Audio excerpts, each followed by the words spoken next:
मुखिया जी अपने कमरे में आकर शराब पिए जा रहे थे। ये उनका रोज का मामूल था। ऑफिस से आकर वो हर रोज ऐसे ही शराब पिया करता। चाचा जी, आज बहुत हो गया। बस कर दीजिए। बहुत पी लिया आपने आज। अरे नहीं हिमांशी, मुझे आज तुम्हारी चाची की बहुत याद आ रही है। तुम जाओ, जाकर सो जाओ, मैं खुद ही खाना खा लूंगा। लेकिन चाचा जी। अरे तुम जाओ, मैं तुम्हें बोल रहा हूं ना, बहस मत करो। पत्नी की वफात के बाद मुखिया जी हर वक्त ज्यादा शराब पीने लगे। वो उसकी याद में बहुत दुखी रहा करते थे। उनकी पत्नी की मौत को 4 साल बीत चुके हैं और उनका कोई संतान भी नहीं। ऐसे में हिमांशी अपने चचा के साथ रहती है और उन्हीं के पास रहकर अपनी पढ़ाई मुकम्मल कर रही है। हिमांशी के घर वाले गांव में रहते हैं। देखने में हिमांशी बहुत ही खूबसूरत है और वो छोटे कपड़ों में बहुत सुंदर लगती है। एक दिन मुखिया जी के टेबल पर अरे हिमेश, और कुछ चाहिए तो बता। अरे हाँ यार, एक बोतल और मिल जाती तो क्या ही मजा आ जाता। अरे कोई बात नहीं, अभी मंगाए देता हूँ। हिमांशी, ओ हिमांशी, एक बोतल तो लेकर आना जरा। आती हूँ चाचा जी लेकर। और शराब की एक और बोतल लेकर हिमांशी वहां पहुंच जाती है। चाचा जी, लेकिन आप और मत ज्यादा पीजिए। रात भी बहुत हो चुकी है और पहले ही आप काफी पी चुके हैं। ठीक है हिमांशी, और नहीं पियेंगे, बस एक ये ही लास्ट बोतल। शराब की बोतल वहां रखकर हिमांशी चली जाती है और दूसरी तरफ मुखिया जी अपने दोस्त के साथ घूंट घूंट करके शराब की दूसरी बोतल भी पी लेते हैं।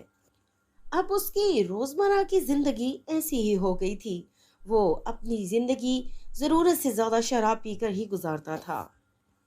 और फिर एक दिन मुखिया जी के बेडरूम में अरे मुखिया, तुझे क्या हो गया? तू तो एकदम टुन ही हो गया है। ओ यार, ये तो कुछ समय। अरे ये तो बिल्कुल ही सो गया। अब मैं क्या करूं? चलो घर चलते हैं। पहले हिमांशी को तो बुला लूं, उसको तो बता दूं। अरे हिमांशी, यहाँ देख जरा अपने चाचा जी को। अरे चाचा जी, आपको क्या हो गया? कितनी बार मना किया था, इतना मत पियो मत पियो, आप सुनते कहाँ हो? अरे कुछ नहीं होगा, अभी होश में आ जाएगा। तू एक काम कर, थोड़ा सा ना नींबू लेकर आ, किचन में होगा ना नींबू, जरा काट कर लेकर आ थोड़ा सा। अच्छा ठीक है, मैं लेकर आती हूँ। अरे यार, कितनी कमाल की लड़की है, कितनी सुंदर लग रही है छोटे छोटे कपड़ों में। एक तो शराब का नशा, ऊपर से शबाब भी मिल जाए तो क्या ही बात हो जाए। मेरी तो आज की रात बन जाएगी। कल तो वैसे भी मैं शहर छोड़कर चला जाऊंगा, फिर मैं कहाँ मिलूंगा इसको।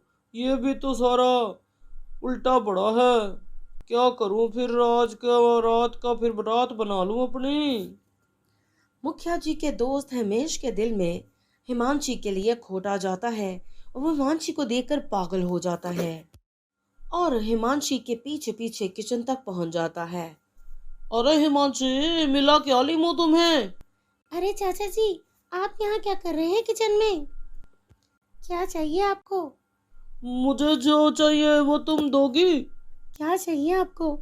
मुझे तो बस तुम चाहिए हो।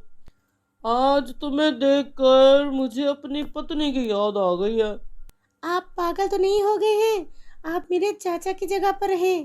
कैसी बातें कर रहे हैं आप? आपको शर्म नहीं आती है?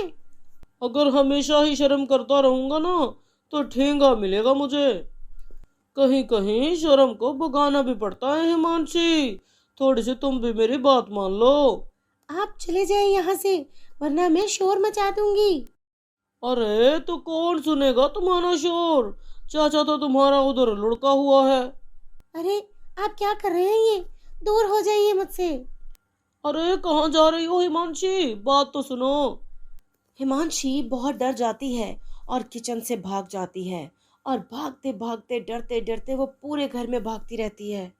अरे मधु रुक जा, मैं तो थक गया, कहाँ जा रही है रे? हिमांशी का पीछा करते करते हिमेश थक तो जाता है लेकिन रुकता नहीं है और भागते भागते वह हिमांशी के बेडरूम तक पहुंच जाता है। आप ये क्या कर रहे हैं? प्लीज दूर हो जाइए मुझसे, दूर हटिए यहाँ से। अरे हिमांशी, एक बार बात मान लो यार मेरी, क्या हो जाएगा अगर मान लोगी तो? आप मुझसे उम्र में बहुत बड़े हैं, प्लीज ऐसा मत कीजिए मेरे साथ, प्लीज छोड़ दीजिए। लेकिन हिमेश नशे में पागल हो चुका होता है। वो एक भी हिमांशी की नहीं सुनता। वो इस फर्क को भी भूल जाता है कि वो उससे उम्र में कितना बड़ा है और अपनी दरिंदगी की सभी हदों को पार कर देता है।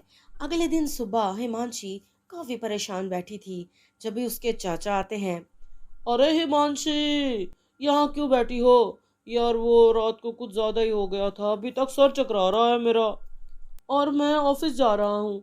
अच्छा वो हिमेश चला गया था रात को क्या? और वैसे भी आज तो वो शहर ही छोड़कर जा रहा है। वो कल रात को हिमेश अंकल। हाँ हाँ मुझे पता है हिमांशी, वो बहुत अच्छा लड़का है।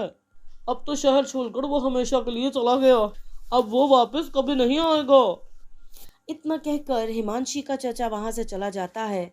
लेकिन हिमांशी को समझ में नहीं आता कि वो अपने चचा को उस रात की हकीकत बताए या नहीं।